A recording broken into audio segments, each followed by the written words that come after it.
Alhamdulillah, salatu wassalamu ala rasulillah wa ala alihi wa sahbihi ajma'in amma ba'd. Teman-teman sekalian yang dimuliakan oleh Allah Subhanahu wa taala, pada kesempatan kali ini kita akan membahas bagaimana hukum menggunakan KB. Ya, ada seseorang yang bertanya di situs Islamco, ya di sumbernya kami cantumkan di deskripsi video, bagaimana hukum membatasi kelahiran di negara yang berpenduduk banyak seperti Kairo atau Mesir ya, Kairo di Mesir. Kemudian di situs tersebut mencantumkan keputusan resmi dari Lembaga Fikih Islami yang diputuskan di konferensi yang kelima di Kuwait 10 sampai 15 Desember 1988 Masehi. Sebelum kita membahas teman-teman sekalian tentang keputusannya, tujuan dari pernikahan itu adalah ya untuk menjaga keberlangsungan umat manusia. Ya, makanya Allah Subhanahu wa taala menciptakan laki-laki dan wanita. Ya, salah satunya adalah sebagai wasilah agar manusia ini tetap berlangsung, ya, berlangsung kehidupannya, berkembang berkembang biak. Dan juga dengan sesuatu yang dihalalkan. Dengan pernikahan, maka anaknya menjadi sesuatu yang bisa dinasabkan dengan ayahnya, ya, bisa dinasabkan dengan ayahnya, dan juga eh, berkaitan dengan hukum fikih yang lainnya, warisan, hak asuh, dan yang lainnya. Kemudian Rasulullah alaihi salatu wasallam sendiri ya itu memotivasi umatnya untuk memperbanyak keturunan. Kata Nabi alaihi salatu wasallam, tazawwajul walud al-wadud. Ya, nikahilah wanita yang subur, dalam hal ini bisa beranak banyak, dan wanita yang penyayang. Ya, di mana bisa kita tahu melalui melalui keluarganya. Ya, kalau misalnya ibunya, saudara-saudaranya, tante-tantenya ya punya banyak anak, ya, maka ini bisa jadi indikasi al-walud, ya, bahwasanya dia bisa punya banyak anak atau dia bisa beranak, ya, dari lihat keluarganya, dan wanita yang penyayang kepada suaminya. Fa ini mukatsirum bikumul umam, ya, dan saya berbangga-bangga, kata Nabi alaihi wasallam, ya, dengan banyaknya umatnya Nabi alaihi wasallam di hari kiamat, ya, au kama qala Nabi alaihi salatu wasallam.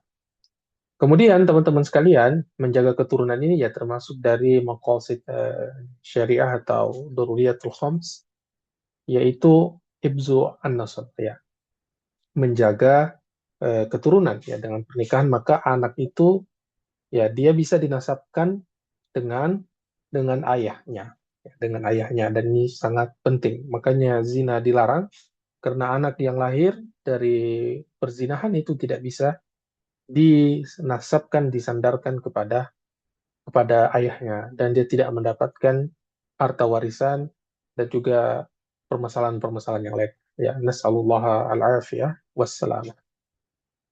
Ya, kemudian teman-teman sekalian, keputusan utama dari majelis fikih ini, yang pertama, adapun untuk pembatasan secara umum, ya, eh, maka ini tidak boleh, ya, tidak boleh mengeluarkan keputusan yang dimana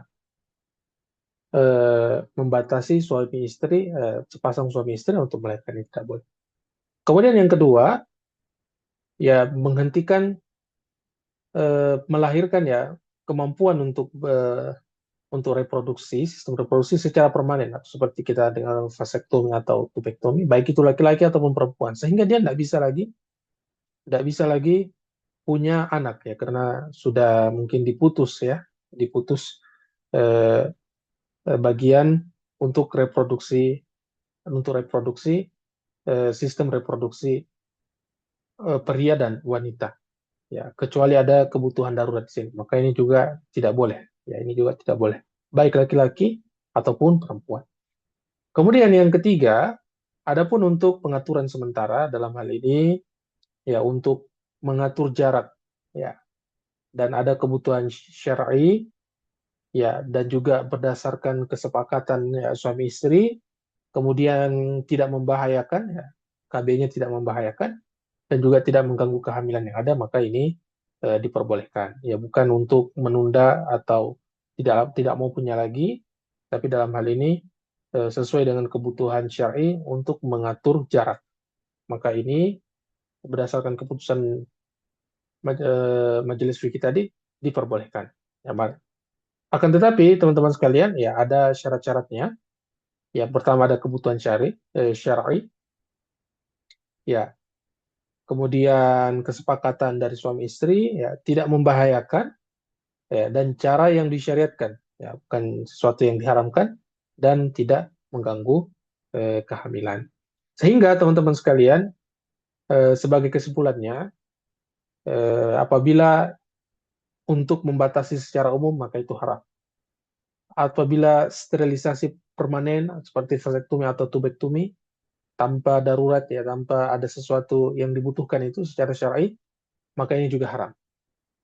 Ya. Kemudian apabila ternyata KB ini digunakan untuk mengatur jarak kehamilan dengan syarat-syarat tertentu yang seperti kita telah sebutkan, maka ini diperbolehkan. Demikian teman-teman sekalian yang dimuliakan Allah Subhanahu wa taala. Mudah-mudahan Allah Subhanahu wa taala memberikan kita anak keturunan yang soleh dan solehah, sebagaimana yang Allah sebutkan doa orang-orang yang beriman eh, di dalam Al-Quran surat Al-Furqan. Rabbana hablana min azwajina wa dzurriyyatina qurrata a'yun. Ya Allah, berikanlah kepada kami dan pasangan-pasangan kami dan anak keturunan kami sebagai penyejuk mata kami.